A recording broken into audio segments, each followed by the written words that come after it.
मैंने यहाँ पर कंसिडर किया था ए गैस डिकम्पोज होकर के बनाती है बी गैस प्लस सी गैस। स्टार्टिंग में इसका प्रेशर हमने कंसिडर किया था P डिग्री। जब तक डिकम्पोजिशन स्टार्ट नहीं होगा ये 0 0 बनेंगे। ये कहाँ पर होगा? It will be at time t is equal to 0। After some time इसके कुछ मोल प्रोडक्ट में बदल जाते हैं। इसका भी P मोल बताया था, ये भी P बताया था, and it was at time t।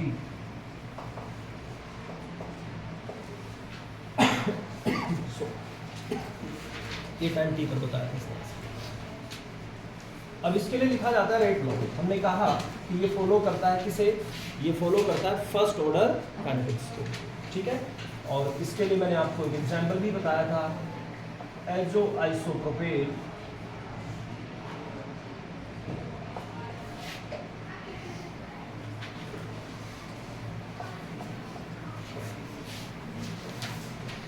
Nitrogen gas, ये खुद गैस स्टेट में, प्लस C6H14, ये फॉर्मूला बिल्कुल उसी के पैरेलल लिखी हुई। तो रेट ऑफ रिएक्शन कैसे लिखी जाती है? K is equal to 2.303 upon T log A upon A minus x, A upon A minus x. A क्या है? Initial concentration of the reactant. What is the initial concentration of the reactant here? That is in terms of pressure, that is P degree. यही तो है। And what is the concentration of reactant at time t बचा हुआ? P degree minus T, that is similar to A minus X. तो बेटा ये किसके equal आ जाएगा आपके पास में? ये हो जाएगा K is equal to 2.303 upon T, this is log P degree, this is P degree minus P। Question में आपको दिया रहता है टोटल प्रेशर। क्या दिया रहता है? Total pressure. अब हम टोटल प्रेशर निकाल लेते हैं at time t। Time t पर टोटल प्रेशर कितना है? टोटल प्रेशर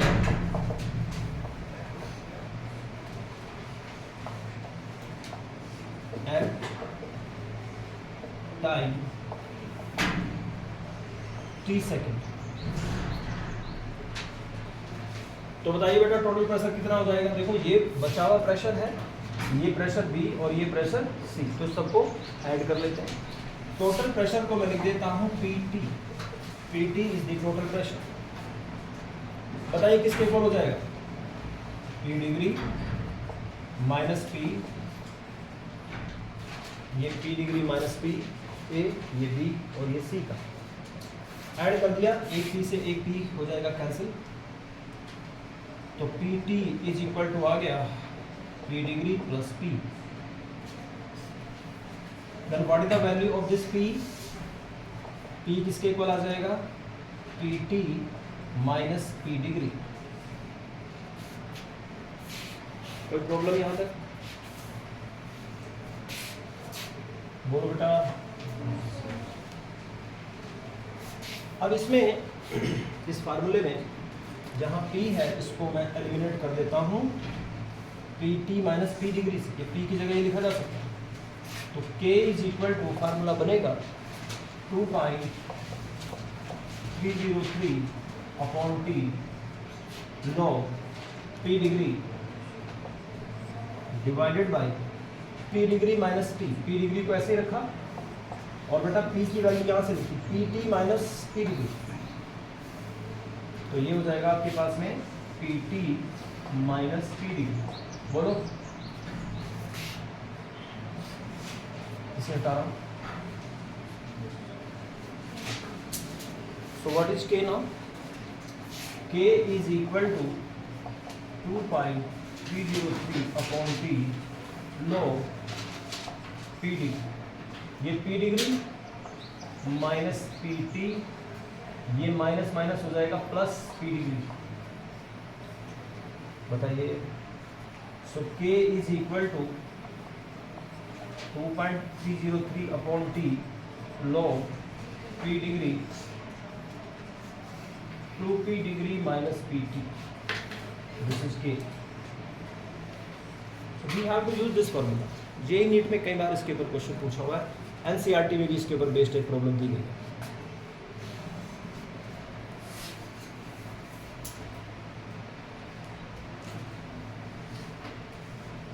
तो डायरेक्ट फार्मूला यूज होगा बेटा, तो मैंने डायरेक्ट फार्मूला आपको बता दिया.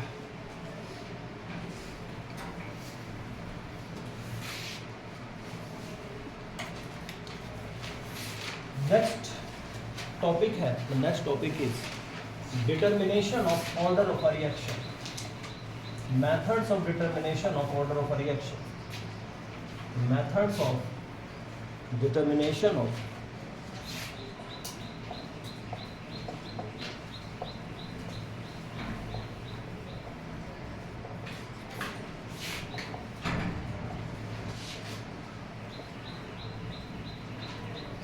order of a reaction.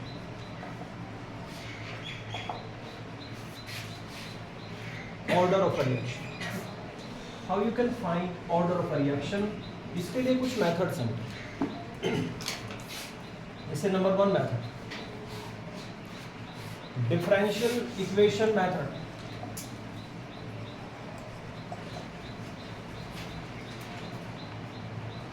Differential equation method और differential rate law method. Differential rate equation method. आपको बताया गया था dx by D T is the differential equation. ठीक है, dx बाई डी टी किसके इक्वल आता है? k. Concentration raise to the power 0, ऐसे आता है. इसी तरह से अगर मैं इसको लिखता हूं फर्स्ट ऑर्डर के लिए, बोलो क्या आती है rate of the reaction? k concentration power 1. इसी तरह से अगर इसे लिखा जाए सेकंड ऑर्डर के लिए, तो सेकंड ऑर्डर के लिए क्या आ जाएगा बच्चे? ये आ जाएगा k कॉन्सेंट्रेशन पावर कितनी? 2. अगर इसे लिखा जाए nth ऑर्डर के लिए, when the order of the reaction is n, बोलो क्या आ जाएगा भाई? यहाँ पर k, तो कॉन्सेंट्रेशन की पावर कितनी? फर्स्ट के लिए फर्स्ट, सेकंड के लिए सेकंड, थर्ड के लिए थर्ड, तो nth के लिए n. कॉन्सेंट्रेशन की पावर क्या आ जाएगी? n. बताइए जल्दी से, बात समझ में आई क्या? Yes, sir. तो इसमें हम रेट ऑफ द रिएक्शन को अलग अलग टाइम इंटरवल पे निकालें और वो निकाल करके देखें. अगर रेट ऑफ रिएक्शन कंसंट्रेशन पे डिपेंड ही नहीं कर रही है, कुछ भी कंसंट्रेशन ले रहे हैं इनिशियल, राइट, तो इसका मतलब वो जीरो ऑर्डर है. कंसंट्रेशन की पावर 1 पे डिपेंड कर रही है, तो वो फर्स्ट ऑर्डर की है, सेकंड की है, थर्ड की है, फोर्थ की है, nth की. कितने बच्चों को मेरी बात समझ में आ गई? अब दूसरी बात ये, इसे ग्राफ से भी एक्सप्लेन किया जा सकता है. जो डिफरेंशियल इक्वेशन मेथड है, डिफरेंशियल रेट मेथड है, दोनों नाम, differential equation method, differential rate method. तो इसमें हम ग्राफ भी प्लॉट कर सकते हैं. क्या कर सकते हैं? ग्राफ प्लॉट कर सकते हैं. अलग अलग टाइम इंटरवल पे रेट निकाली, कंसंट्रेशन की वैल्यू लिख करके. कंसंट्रेशन एक बार 10 ले रहे हैं, एक बार 2 ले रहे हैं, एक बार 5 ले रहे हैं, एक बार 20 ले रहे हैं, रेट पे कोई फर्क ही नहीं पड़ रहा है. Concentration, initial concentration, no effect. अगर उस पर फर्क नहीं पड़ता है कंसंट्रेशन पे, तो इसका मतलब वो जीरो ऑर्डर है. कंसंट्रेशन की पावर 1, कंसंट्रेशन अलग अलग ले रहे हैं आप, ठीक है, कंसंट्रेशन कम या ज्यादा ले रहे हैं, तो रेट जो है वो कंसंट्रेशन की पावर 1 के अकॉर्डिंग चेंज हो रही है, तो वो फर्स्ट ऑर्डर. ग्राफ से भी पता लगा सकते हैं. ठीक है जी. तो यहाँ पर ले लेते हैं रेट dx बाई dt, और भाई यहाँ पर ले लेते हैं कॉन्सेंट्रेशन. यहाँ पर क्या ले लेते हैं बेटा? कॉन्सेंट्रेशन ले लेते हैं. रेट और कंसंट्रेशन में मैंने ग्राफ प्लॉट किया, तो कंसंट्रेशन और रेट में ग्राफ प्लॉट करने पर रेट पर कंसंट्रेशन का कोई इफेक्ट नहीं पड़ रहा. एक लाइन मिलती है parallel to the X axis, तो हम क्या कहेंगे? This graph is for zero.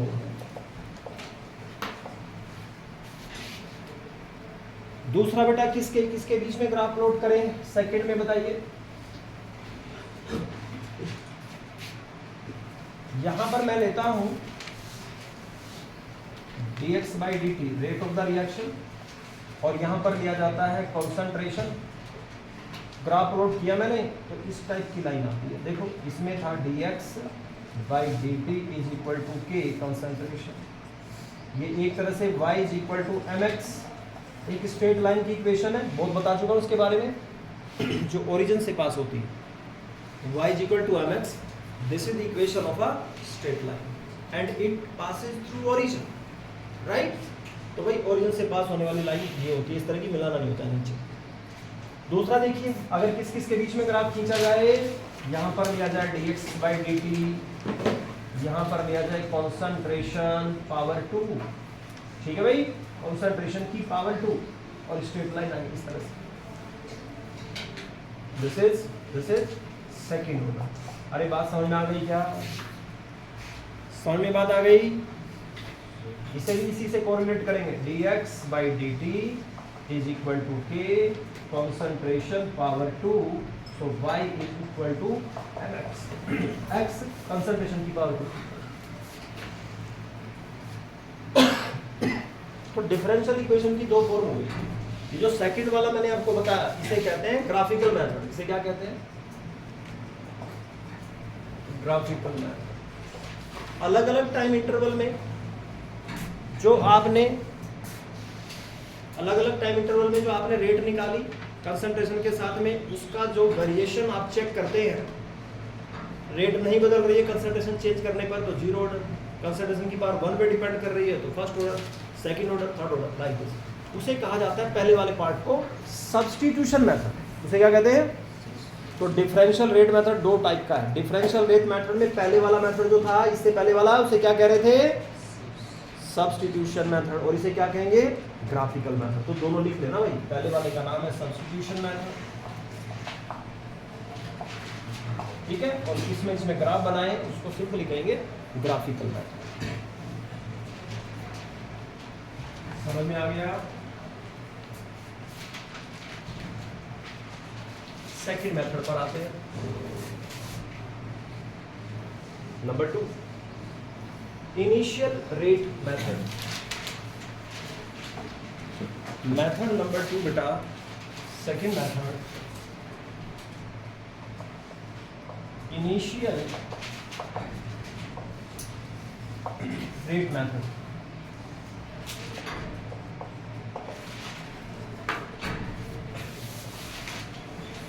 Initial rate method पहला हो गया डिफरेंशियल इक्वेशन या differential rate method. Initial rate method क्या करते हैं, किस तरह से करते हैं समझ। मान लीजिए किसी रिएक्शन में ये तीन रिएक्टेंट हैं, A, B and C, they give the product.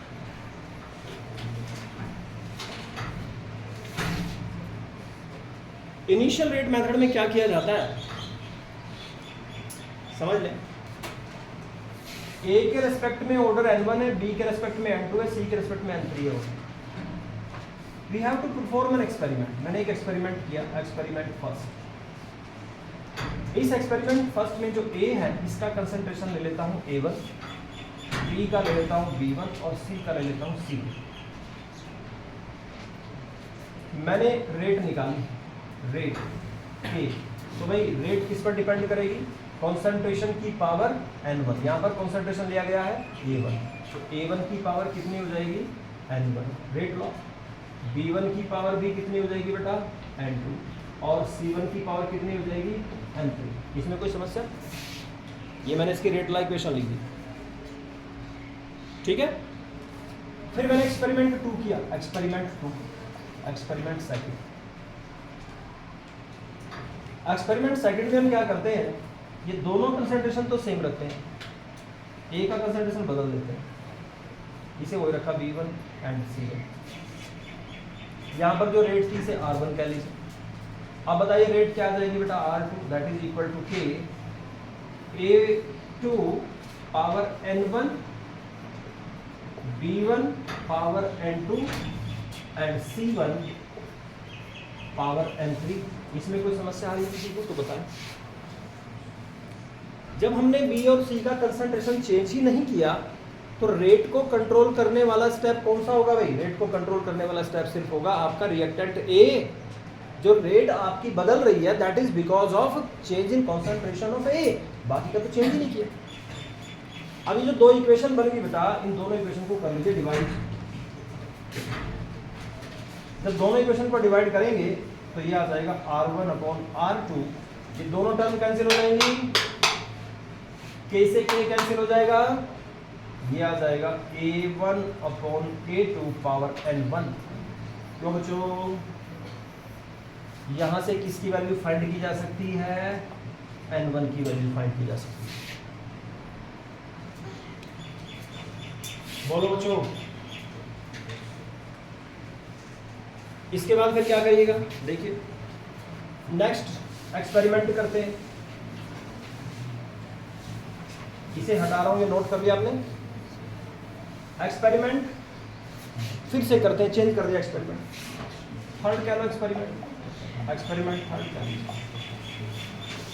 यहां पर ए का जो कंसंट्रेशन है, कोई बात कर रहा है A1, बी का B1, सी का C1, यानी जो फर्स्ट एक्सपेरिमेंट है वो थर्ड एच कोई रहा, फर्स्ट भी कह सकता हूँ इसको, ठीक है?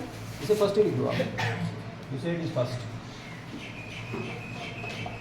अब आपने जब थर्ड एक्सपेरिमेंट किया, सेकंड में आपने ए को चेंज किया था, थर्ड में किसको चेंज कर दें? बी को। ए और सी को सेम रखें।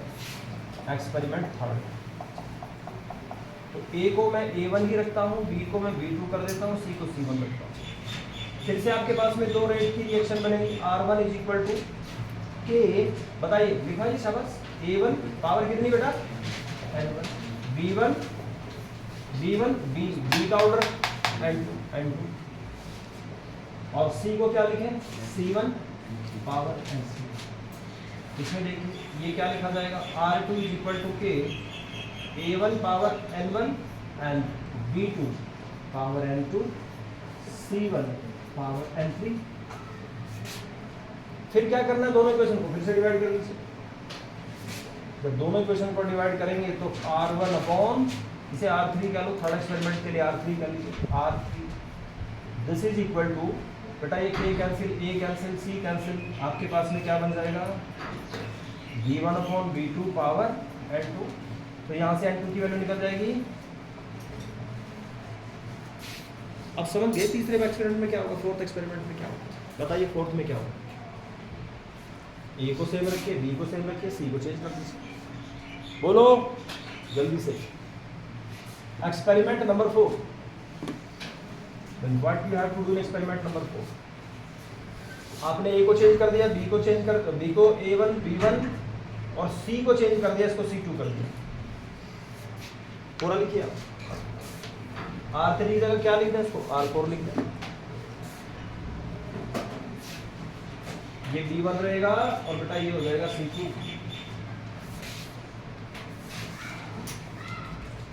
जब इसको डिवाइड करेंगे R1 अपॉन R4, आपके पास ये बचेगा C1 upon C2 power n3। यहां से आप n3 की वैल्यू फाइंड कर सकते हैं।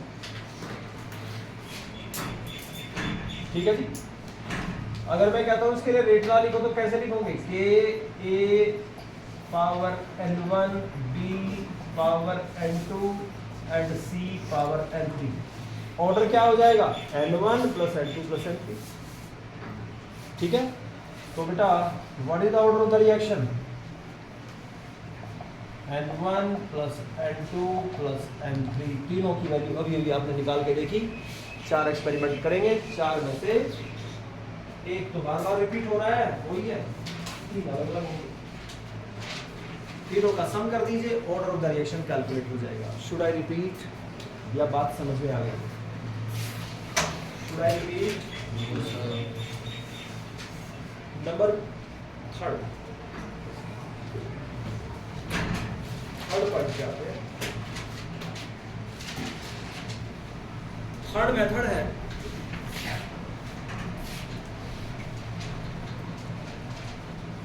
Ostwald isolation method. Ostwald's isolation method.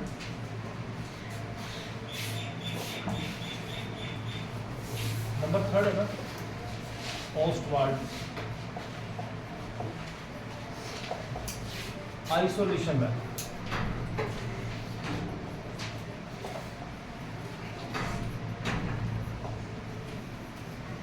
Ostwald isolation method में क्या करते हैं, इसमें ये इनिशियल रेट मेथड जैसा ही है, थोड़ा सा चेंज है। इनिशियल रेट मेथड क्या बताया मैंने, जितेंद्र बताना क्या initial rate method, you explain.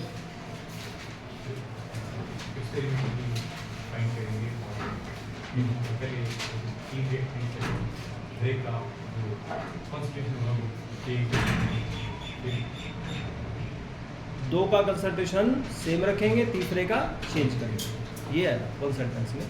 और भाई इससे हम N1, N2, N3 तीनों का अलग अलग एक्सपेरिमेंट में ऑर्डर निकाल लेंगे, उसको ऐड कर लेंगे। ऑस्वाल्ड आइसोलेशन मेथड भी उसी के जैसा सेम, बस फर्क कितना है, बैठ जाइए वही इक्वेशन लिखिए।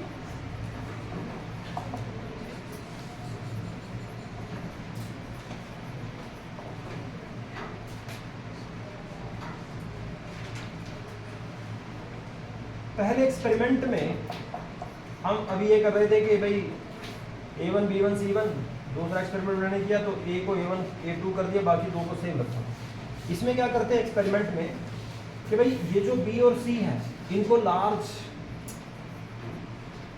एक्सेस में ले लेते हैं, लार्ज क्वांटिटी में लेते हैं B और C को। B और C बहुत ज़्यादा लार्ज क्वांटिटी में है, ठीक है। ये जो A है, अब रिएक्शन की रेट को सिर्फ कंट्रोल कौन करेगा, A कंट्रोल करेगा। कौन कंट्रोल करेगा रिएक्शन की रेट को, A। एक बात समझिए, खड़े हो जाओ आप। यहां रिएक्शन किस किस के बीच में हो रही है, तीन रिएक्टेंट लिए हैं A B C, किन किन के बीच में रिएक्शन हो रही है, A और B के बीच में हो रही है, B और C के बीच में हो रही है, तीनों के बीच में हो रही है, तीनों के बीच में हो रही है। अरे जितने रिएक्टेंट सभी रिएक्शन करके प्रोडक्ट बना रहे हैं, तो रिएक्शन तीनों के बीच में हो रही है, बैठ जाइए। अब जो प्रोडक्ट बन रही है उसमें A के भी मॉलिक्यूल होंगे, B के भी होंगे, C के भी होंगे, तीनों के मॉलिक्यूल कह लीजिए, एटम कह लीजिए, तीनों के होंगे। अब मैं कहता हूँ B और C तो बहुत ज़्यादा क्वांटिटी में, लाख लाख हजार हजार मोल ले रखे हैं। इसके मैंने ले लिया 2 मोल 3 मोल 4 मोल, कम ले लिया। जैसे ही A खत्म होगा, जैसे ही A खत्म होगा रिएक्शन चलेगी क्या आगे, अरे बताओ। A जैसे ही फिनिश हो जाएगा क्या आगे रिएक्शन चलेगी, रिएक्शन तभी तक चलेगी जब तक तीनों प्रेजेंट होंगे, A भी B भी और C भी, क्योंकि जो प्रोडक्ट बन रही है उस प्रोडक्ट में A B C तीनों के एटम पार्टिसिपेट कर रहे हैं, ठीक है। तो जैसे ही A खत्म हो जाएगा तो B और C आपस में रिएक्शन करके कोई और प्रोडक्ट बनाएंगे, वो नहीं बनाएंगे जिसमें A भी होता है। अब जो A रहा ही नहीं, तो जो कम क्वांटिटी में रिएक्टेंट प्रेजेंट होता है रिएक्शन की रेट को वो कंट्रोल करता है। आई बात समझ में, कौन कंट्रोल करता है, जो लेस क्वांटिटी में प्रेजेंट। तो B और C को मैंने लार्ज एक्सेस में ले लिया फर्स्ट एक्सपेरिमेंट में, तो रेट आ जाएगी K, कौन कंट्रोल करेगा, सिर्फ A कंट्रोल करेगा। ये बात कितने बजे समझ पा रहे हैं। इससे पहले B और C B1 C1 लिए थे, अब मैंने पहले एक्सपेरिमेंट में इनको लिया ही नहीं, ये लार्ज है, इनको छोड़ दिया। जो कम क्वांटिटी में, that is the rate controlling step. मैंने बताया नहीं था आपको कि भाई एक क्लास चल रही है, उसमें एक बच्चे को 10 सेकंड में बात समझ में आ जाती है, एक को 20 सेकंड में समझ में आती है, एक को 50 सेकंड में समझ में आती है। तो बताइए सबसे स्लोवेस्ट स्टेप कौन सा है, 50 सेकंड वाला। बात समझ रहे हो, 50 second is the rate controlling step.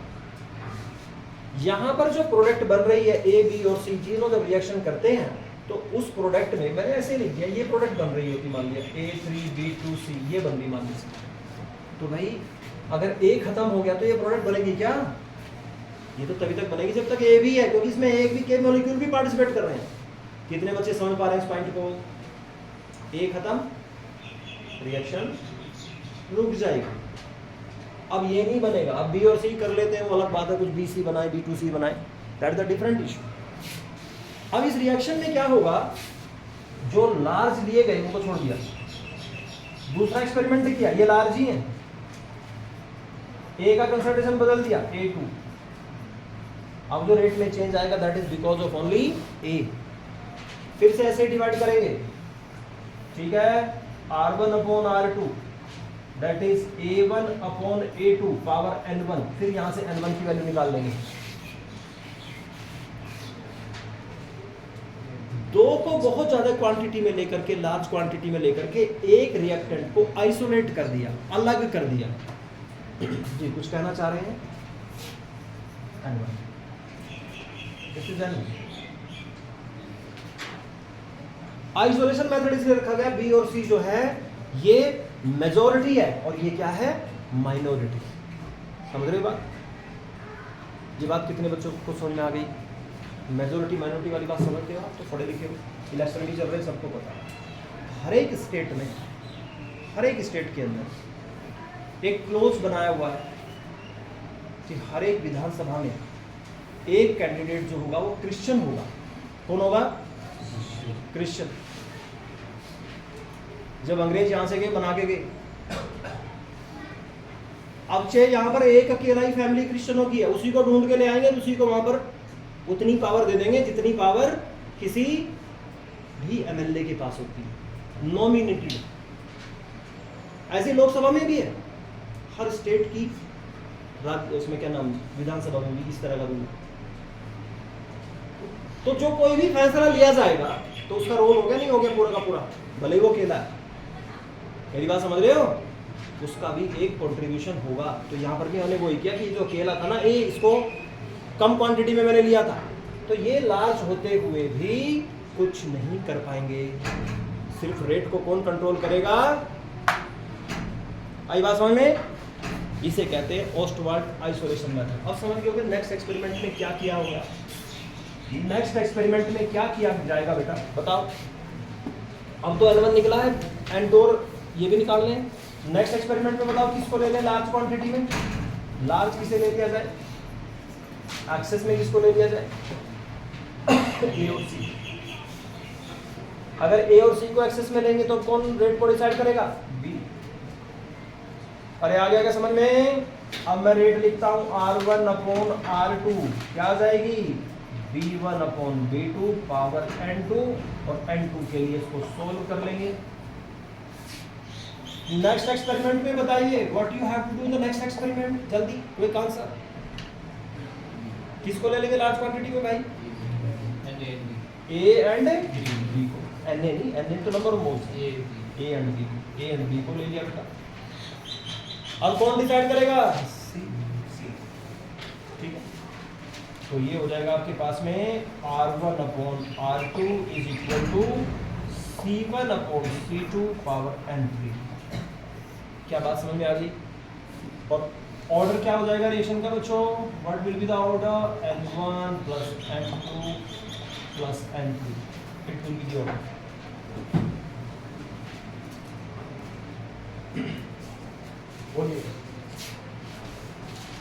इसे कहा जाता है ओस्टवाल्ड्स isolation method.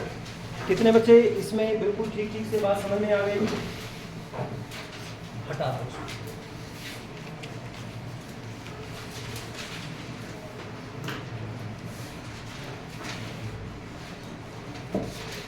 Integrated rate law method number 4।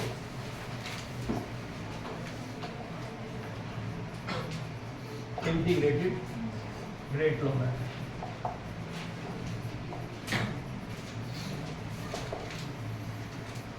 आपको मैंने बताया था जीरो ऑर्डर रिएक्शन का, फर्स्ट ऑर्डर रिएक्शन की काइनेटिक्स बताई थी, नहीं बताई थी बच्चों? वहां पर पहले डिफरेंशियल इक्वेशन बनी थी, फिर उस डिफरेंशियल इक्वेशन को इंटीग्रेट किया था। इंटीग्रेट करके हमने उनके लिए रेट कांस्टेंट का फॉर्मूला बताया। बताइए जीरो ऑर्डर रिएक्शन का कितने बच्चों को याद है? जीरो ऑर्डर रिएक्शन का फॉर्मूला रेट कांस्टेंट का कितने बच्चों को याद होगा? अरे देख के बता दो भाई, याद नहीं हुआ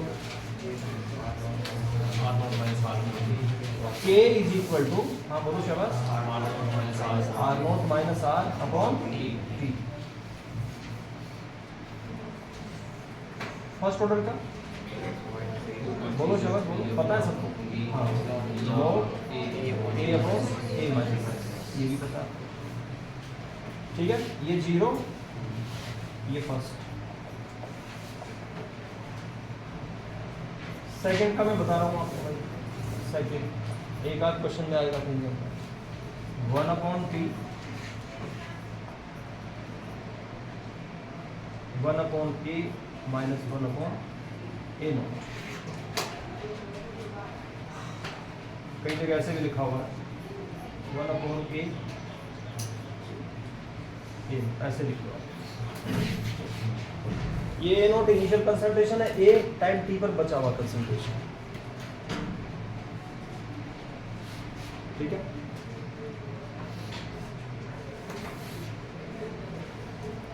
तो ये जो फार्मूले हैं इसमें आप क्या कर सकते हैं भाई, इसमें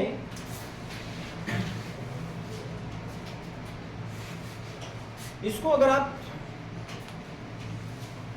अलग अलग टाइम पर, आर नोट इनिशियल कंसंट्रेशन है,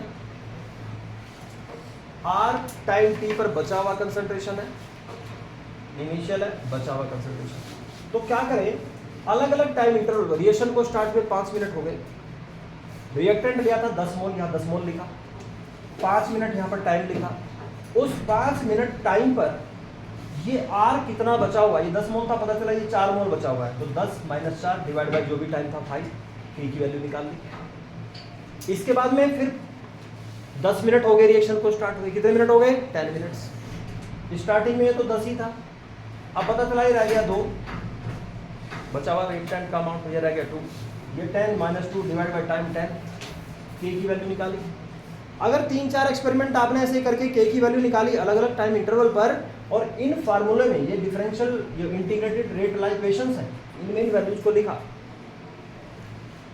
ऐसा इस फार्मूले में लिखने पर हर एक्सपेरिमेंट में के कांस्टेंट, के की वैल्यू सेम आ जाती है।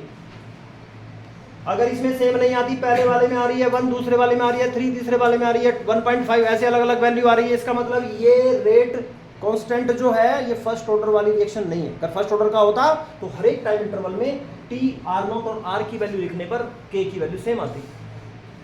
दूसरे वाले में लिख करके देखिए, इनिशियल कंसंट्रेशन, बचा हुआ कंसंट्रेशन, टाइम इंटरवल, सब कुछ आपको दिया हुआ है, एक्सपेरिमेंट कर रहे हैं आप खड़े होकर के, ठीक है। उस अलग अलग टाइम इंटरवल में ए तो सबके लिए सेम ही रहेगा, 50 मोल ले लिए मान लिया रिएक्टेंट के, 10 मिनट बाद 20 मोल रहेंगे, 20 यहाँ लिखा, 50 यहाँ लिखा, टाइम यहाँ पर लिखा, फिर थोड़ी देर बाद फिर चेक किया, इनिशियल पता ही है, ये बचा हुआ रिएक्टेंट निकाल लिया, टाइम यहाँ पर लिखा, के की वैल्यू निकाली। अगर दोनों या तीनों के की वैल्यू सेम आ जाती है तो उसका मतलब ये डाटा किसके लिए थे, फर्स्ट ऑर्डर रिएक्शन के लिए, वो फर्स्ट ऑर्डर रिएक्शन हो रही है। वो अलग अलग आते हैं तो फिर छोड़ दीजिए इसको, फिर नेक्स्ट वाले में लिख करके देखिए। क्या मेरी बात समझ पा रहे हैं? तो डिफरेंट रेट इक्वेशंस में, इंटीग्रेटेड रेट इक्वेशंस में टाइम की वैल्यू लिखिए, रिएक्टेंट इनिशियल वैल्यू लिखिए, बचे हुए कंसंट्रेशन की वैल्यू लिखिए, के की वैल्यू निकालिए। अगर वो सेम आ जाती है इसका मतलब वो जीरो या फर्स्ट या सेकंड ऑर्डर रिएक्शन, इसे कहा जाता है सब्स्टिट्यूशन मेथड। क्या कहते हैं इसको?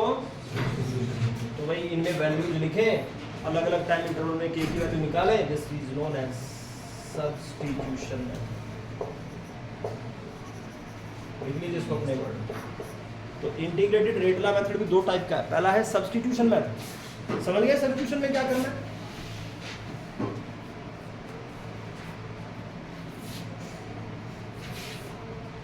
इसका फिर एक दूसरा मेथड है, that is a graphical method. उसे क्या कहते हैं? Graphical method.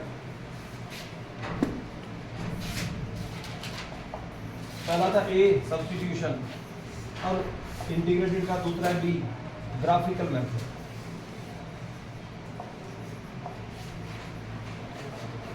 यहाँ ग्राफ बना के देख लेंगे भाई, ये सब ग्राफ मैंने आपको बनवा रखे हैं। यहाँ पर हमने लिया था रिएक्टेंट का कंसंट्रेशन और यहाँ पर हमने लिया था टाइम, ठीक है जी। ये था आपका आर नॉट, कुछ ऐसा ग्राफ आया था, याद है क्या? अगर ऐसा ग्राफ आ जाए, दिस इज जीरो। ऐसा ही हमने एक ग्राफ बनाया था किसके लिए? फर्स्ट ऑर्डर के लिए। यहाँ पर हमने लिया था कंसंट्रेशन ऑफ द रिएक्टेंट ये बेटा बनवा चुका हूँ मैं लिखा, यहाँ पर लिया था टाइम, ठीक है, इस टाइप का ग्राफ आया था।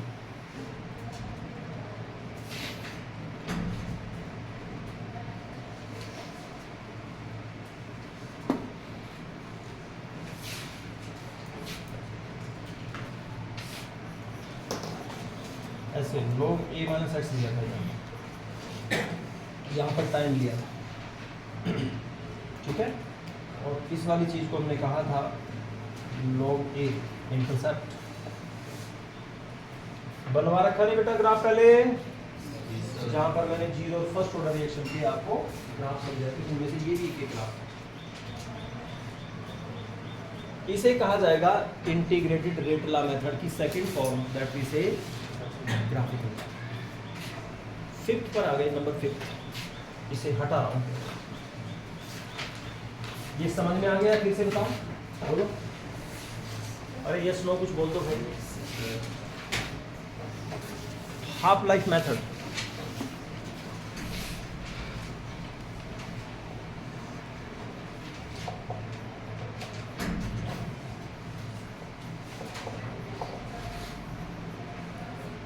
हाफ लाइफ मेथड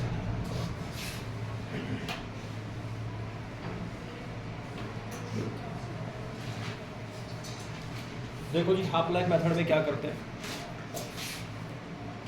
एक्सपेरिमेंटली ये देखा गया कि जो टी हाफ होती है किसी रिएक्टेंट की, वो इनिशियल कंसंट्रेशन के n-1 पावर के इनवर्सली प्रोपोर्शनल होती है। Very important formula, T half inversely proportional to 1 upon a raised to the power n-1. What is n here? Order of the reaction. A initial concentration. देख लीजिए, n is the order of the reaction. A initial concentration और ये half life. अगर आप इस फॉर्मूले में देखो, चेक कर लो इस फॉर्मूले को, n को मैंने लिखा 1, तो बोलो भाई हाफ लाइफ, n को पहले 0 लिखते हैं, 0 लिखा, तो half life inversely proportional to a raised to the power 0-1, half life 1 upon a-1, अरे 0-1 तो -1 बचेगा, हाफ लाइफ इसको ऊपर ले जाइए डायरेक्टली प्रोपोर्शनल टू a। क्यों भाई, जीरो ऑर्डर में डिस्कस नहीं किया था कि जीरो ऑर्डर रिएक्शन की जो हाफ लाइफ होती है इनिशियल कंसंट्रेशन की क्या होती है, डायरेक्टली प्रोपोर्शनल, बताया था ऐसा? जोर से बोलो। yes, अच्छा बेटा, अगर इसमें मैं लिखता हूं n इज इक्वल टू 1, शाबाश, n is equal to 1, n is equal to 1 लिख के देखो भाई, टी हाफ बोलो क्या है, a raise to the power 1-1, तो T half a raise to the power 0, यानी टी हाफ कंसंट्रेशन की पावर किस पे डिपेंड करेगी, 0 पर। और मैंने आपको बताया था कि जो आपकी फर्स्ट ऑर्डर रिएक्शन है उसमें टी हाफ कंसंट्रेशन से इंडिपेंडेंट होती है। बोलो बच्चों। अच्छा जी, अगर बात की जाए किसकी, सेकंड ऑर्डर, बताइए सेकंड ऑर्डर के लिए क्या है? सेकंड ऑर्डर के लिए टी हाफ क्या होगी बच्चों, इनवर्सली प्रोपोर्शनल टू, n के लिए क्या लिखेंगे, 2-1, तो इनवर्सली प्रोपोर्शनल टू होगी इनिशियल कंसंट्रेशन के। जितना कम इनिशियल कंसंट्रेशन हाफ लाइफ उतनी ज्यादा, जितना ज्यादा कंसंट्रेशन हाफ लाइफ उतनी कम। क्या बात समझ में आ गई आप सभी बच्चों को? तो हाफ लाइफ एक तरह से इनिशियल कंसंट्रेशन पे डिपेंड करने वाला फार्मूला है जो सारी जीरो, फर्स्ट, सेकंड, थर्ड सब ऑर्डर रिएक्शन को एक्सप्लेन कर देता है। तो भाई हाफ लाइफ मेथड में करते क्या है, देखिए मैं दो अलग अलग एक्सपेरिमेंट करता हूँ, उन दो अलग अलग एक्सपेरिमेंट में इनिशियल कंसंट्रेशन अलग अलग ले लेता हूँ और हाफ लाइफ अलग अलग निकालता हूँ। पहले मैंने एक्सपेरिमेंट किया, एक्सपेरिमेंट 1,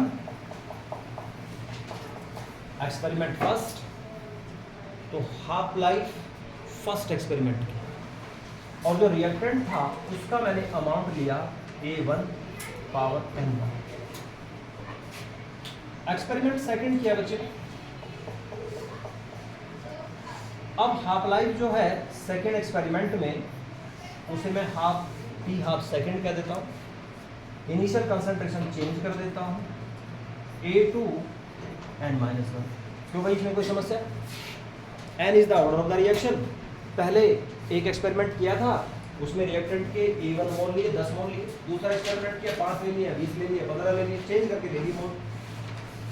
ठीक है, ये दो इक्वेशन बन गई, experiment first experiment second. Divide कर दीजिए, डिवाइड दीज टू इक्वेशंस। बोलो बेटा डिवाइड करके क्या आ जाएगा? When you divide these two equations, आपके पास आ जाएगा T1 half first T half second equal, ये रिवर्स हो जाएंगे क्या? उल्टे हो जाएंगे? 1/this 1/this।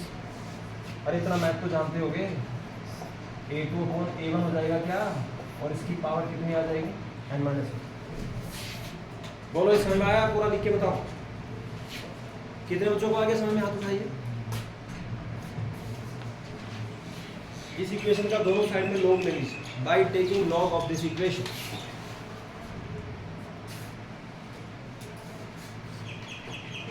जब इसका लॉग लिया जाएगा तो लॉग लेने पर बच्चे ये हो जाएगा log T1 half first T1 half second equals to log A2/A1 N-1। वैसे जहाँ कहीं भी log लिया जाता है बेस E पर लिया जाता है। किस पर लिया जाता है? किस पर लिया जाता है? बेस E पर। अब यहाँ भी ये ln, यहाँ भी ln, इसे भी 2.30 से मल्टीप्लाई करेंगे log में कन्वर्ट करने के लिए, इसे भी करेंगे 2.30 से 2.30, कैंसिल, तो ये सही भी रहेगा। जहाँ कहीं भी मैथ्स में, केमिस्ट्री में, फिजिक्स में log लेना होता है always you have to take on base E. li base E पे जाता है, बाद में कन्वर्ट कर लेते हैं 2.303 से मल्टीप्लाई करके log 10 में। तो यहाँ कोई फर्क पड़ेगा क्या? सेम ही रहेगा।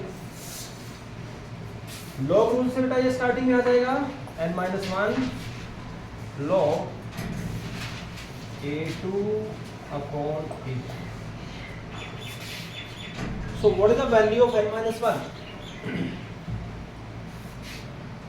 बोलिए N-1 किसके इक्वल आ जाएगा?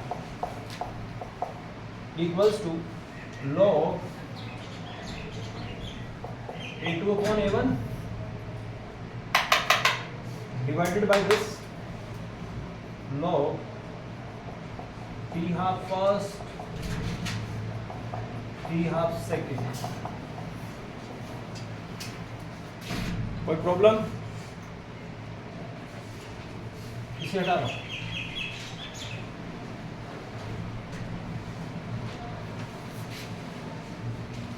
तो what about n? n is equal to what? ये 1 उधर चला जाएगा बेटा, 1 प्लस, इधर माइनस ऊपर चला जाएगा, प्लस हो जाएगा। ये हो जाएगा आपका log A2 minus log A1। अरे लिख सकता हूँ ऐसे log m/n log T1 half first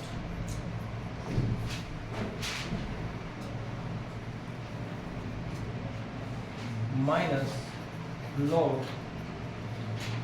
T1 half second. देखो भाई मैथमेटिकली कोई गड़बड़ तो नहीं होगी, चेक कर लीजिए। This is the order of the reaction.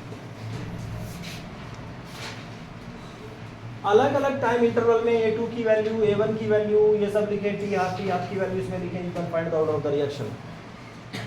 अरे समझ रहे हो बात? तो अलग अलग टाइम इंटरवल में आप इसमें A2, A1, T half first, T half second, इनकी वैल्यू लिखें, एक्सप्रेशन में लिख करके इसको सॉल्व करें, n की वैल्यू निकल जाएगी। उसे कहा जाएगा सब्स्टिट्यूशन मेथड।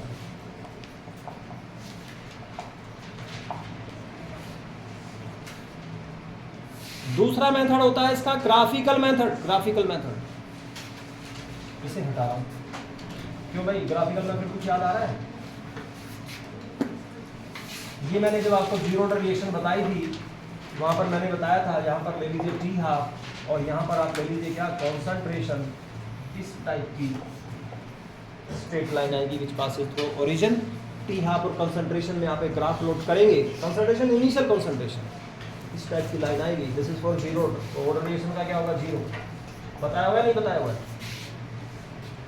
चेक करना जा करके जीरो ऑर्डर वाले का।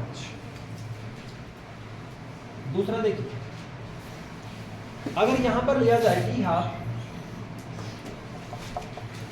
यहां पर लिया जाए कंसंट्रेशन और इस टाइप का ग्राफ आए, ये आपको बताया था first order reaction, first order first, इसे कहा जाएगा इस टाइप की ग्राफ से जब निकालते हैं, दैट इज ग्राफिकल मेथड, इसे कहेंगे graphical method. So it is all about methods of determination of order of a reaction.